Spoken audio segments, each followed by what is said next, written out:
This is the round 16 edition of the Brisbane Lions Fancast, and we're back on the winners list, Mike, with a pretty convincing win over the Gold Coast. Yeah, got the job done, Dom. Like, it wasn't the prettiest match all the time, but I guess the Q clashes haven't been pretty so far. Brisbane did enough to get the job done. It wasn't their best performance, but 4 points, and in their situation, you can't complain, can you? What did you think of it? There was quite a bit of intensity, wasn't there? There was, a number of incidents where things could have boiled over, but didn't quite. But yeah, Brisbane got the job done. One thing that I took out of the game on Saturday was that our forward line, for the first time in a long time, looked really dangerous, to be honest. And I was disappointed that Lyle got dropped on Thursday night, and I think he probably isn't far off a recall.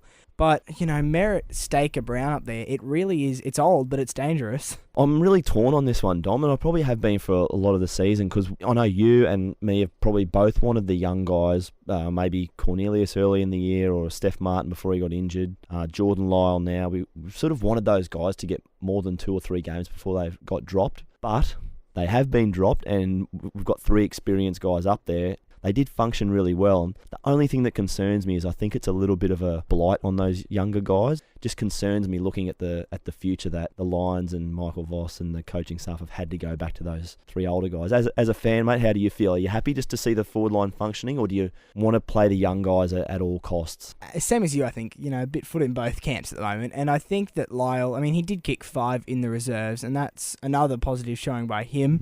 So, the signs are still positive from him, and I think he probably will play quite a few more games this year. But I think that against as you said, the young Gold Coast defence, we had experience on our side, and I don't know if it's going to be a permanent tactic, but in that particular game, it was a tactic that worked. Yeah, it did. I guess that's probably something they like to have up their sleeve, isn't it? I know that when Vossi played Dan Merritt forward last year, he probably wasn't hoping that it would be a permanent move, but something that he could revert to in future times if Brisbane needed a goal. If they were down by a couple at half time, you had that little ace up your sleeve, the fact that you could throw Merritt forward. And the same with Staker too, I think. Like, you probably don't want to have to settle on these guys as long-term options. Yeah, no, definitely. The other thing I took out of the game is that Sam Mays will be an absolute gun if he isn't already. Yeah, it was good to see, wasn't it? I think most first-year players have their little down patches now, and he's had them. But, gee, he was impressive. Particularly his first half was super, super impressive. And all the things we've touched on already, just his composure and ball use and his vision. And he was great, and it was really good to see him get back to that form that he'd shown earlier in the year, and nice to see that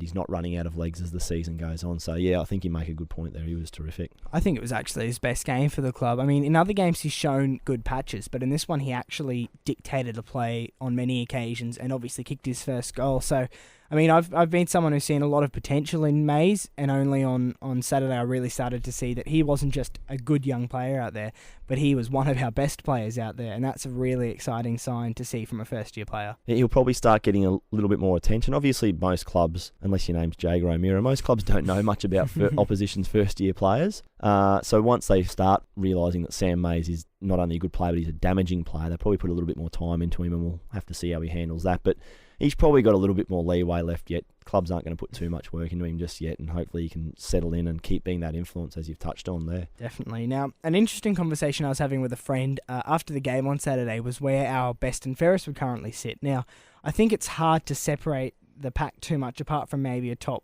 4 or 5. For me, that would be Hanley, Maloney, Leuenberger and Golby, perhaps Zorko, but I think those first 4 would have to be probably the top 4 in the best and fairest right now. You've got me on short notice here, Dom, but I'm just telling it, just making an excuse for myself. But you're spot on. Like, I have given this some thought over previous weeks, and I think the Hanley and Leuenberg are probably, for me, just a tiny bit in front of Maloney and Golby. You can almost raffle them in any order. I thought about a month ago that Pierce Hanley was quite a way in front of those other guys. As he's been tagged once or twice now, he's had 1 or 2 quiet games. Back to his best on the weekend. He was fantastic and would have been very, very close to winning the Ashcroft medal. And Leuenberger, who did, obviously he's right there, and you're spot on with Maloney and Golby. They've been terrific. So those 4, I would almost say head and shoulders above the rest. You touched on Zorko there, and I think he's had his moments, done his job. He still puts on a lot of pressure. He kicks the odd goal. Not quite as damaging or dominant as last year. He's there and thereabouts, but he's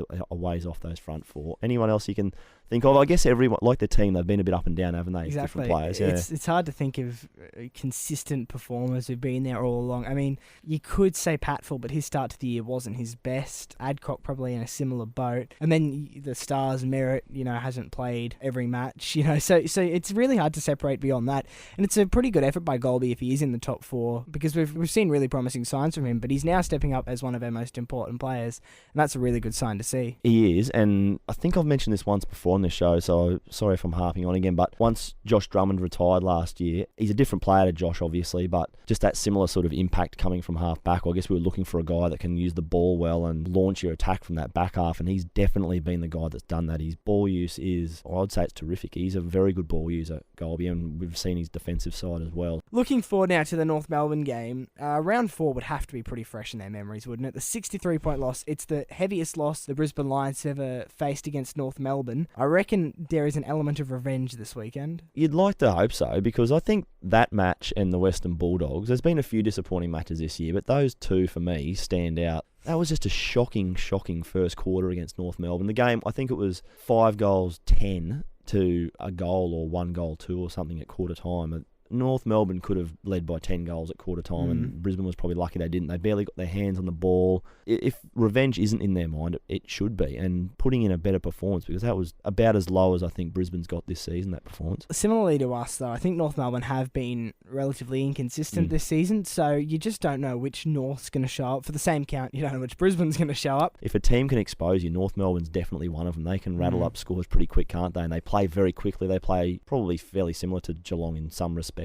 I'd take a repeat of that Geelong match. You don't want to be down by 52 and roll the dice, though, do you? Oh, you don't. But the final result would be terrific. Exactly. We've already knocked off one, Scott. Let's get the other. Yeah. So that is the Fancast for this week. Stay tuned to the Lions website. There will be an exclusive interview with Clay Beams about his rehab from his ACL later in the week. For now, though, that's us. Bye. See ya.